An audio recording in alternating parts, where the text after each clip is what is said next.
Praise the Lord. എല്ലാവർക്കും യേശുക്രിസ്തുവിന്റെ നാമത്തിൽ സ്നേഹവന്ദനം. ബഥേൽ കേരള ചർച്ച് കാനഡയിലെ നയാഗ്രയിലും ഒക്കെയുള്ള അനുഗ്രഹിക്കപ്പെട്ട ചർച്ചാണ്. നമ്മുടെ ടീച്ചർ പാസ്റ്റർ ചർച്ചാണ്. ആ ചർച്ചിന്റെ നേതൃത്വത്തിൽ ഇന്ന് ഇവിടെ സമ്മർ ക്യാമ്പ് അടക്കമാണ് 3 ദിവസം. ആ ക്യാമ്പിനായിട്ട് ഞാൻ വന്നിരിക്കുന്ന സ്ഥലം ലേക്ക് ഷോർ പെന്റക്കോസ്റ്റൽ ക്യാമ്പ്, ഒന്റാനയിലുള്ള പ്രഗത്ഭമായ ഒരു ക്യാമ്പ് സൈറ്റിലേക്കാണ് വന്നിരിക്കുന്നത്. ഈ ചർച്ചിന്റെ പ്രത്യേകത, ഇവിടെ ടാബർനാക്കിൾ എന്ന് പറയുന്ന അനുഗ്രഹിക്കപ്പെട്ട ഒരു പെന്തക്കോസ്ത് ആലയമുണ്ട്. 1000 പേർക്ക് ഒരുപോലെ ഇരുന്ന് ആരാധിക്കാൻ പറ്റുന്ന ഒരു സ്ഥലമാണ്, ഒരു ആരാധനാ ഹാളാണ്.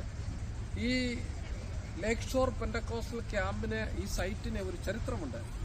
അസൂസ സ്ട്രീറ്റിൽ പെന്തക്കോസ്റ്റിന്റെ ഉണർവുണ്ടായപ്പോൾ ഇവിടുന്ന് അനേകർ ആ ഉണർവിൽ പങ്കെടുക്കാൻ ഉണർവിലേക്ക് പോയി.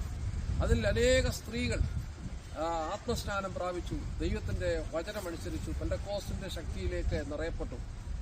അങ്ങനെ വന്ന ഒരു അനുഗ്രഹിക്കപ്പെട്ട ധീരവനിത, അവരുടെ വസ്തുവായിരുന്നു, അവരുടെ സ്ഥലമായിരുന്നു ഇത്. ഇവിടെ പെന്തക്കോസ്റ്റ് ക്യാമ്പ് സൈറ്റായിട്ട് അവരത് സംഭാവന ചെയ്യുകയും ഈ നയാഗ്രയിലെ, ഈ കാനഡയിലുള്ള അനേക ദൈവദാസന്മാർ, കർത്താവിന്റെ വേല ചെയ്ത ദൈവദാസന്മാർ അവർ റിട്ടയർമെന്റ് ലൈഫ് എവിടെയാണ് ചെലവഴിക്കുന്നത്, റിട്ടയർമെന്റ് സ്ഥലം ചെലവഴിക്കുന്ന അനുഗ്രഹിക്കപ്പെട്ട ഭവനങ്ങൾ, ക്യാമ്പ് സൈറ്റുകൾ, വാർദ്ധക്യത്തിലുള്ള പ്രിയപ്പെട്ടവർ തങ്ങാനുള്ള സ്ഥലങ്ങൾ, അനുഗ്രഹിക്കപ്പെട്ടൊരു ക്യാമ്പ് സൈറ്റാണിത്.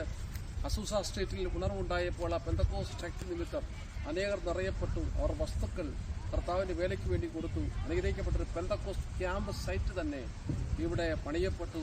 ഈ സ്ഥലത്തിനെല്ലാം പറയുന്നത് പെന്തക്കോസ്റ്റ് നഗർന്ന്, പെന്തക്കോസ്റ്റ് ക്യാമ്പ് സൈറ്റ് എന്നാണ് പറയുന്നത്. ഇവിടെ വരാൻ കർത്താവ് സഹായിച്ചു. ദൈവം എല്ലാവരും അനുഗ്രഹിക്കട്ടെ. നമുക്ക് പ്രാർത്ഥിക്കാം, ലോകത്തിന് ഉണർവുണ്ടാകട്ടെ. ഈ രാജ്യത്തിന് വേണ്ടി പ്രാർത്ഥിക്കാം. ഈ രാജ്യം ഇപ്പോൾ അധാർമ്മികം കൊണ്ട് നിറയപ്പെട്ടിരിക്കുന്നു.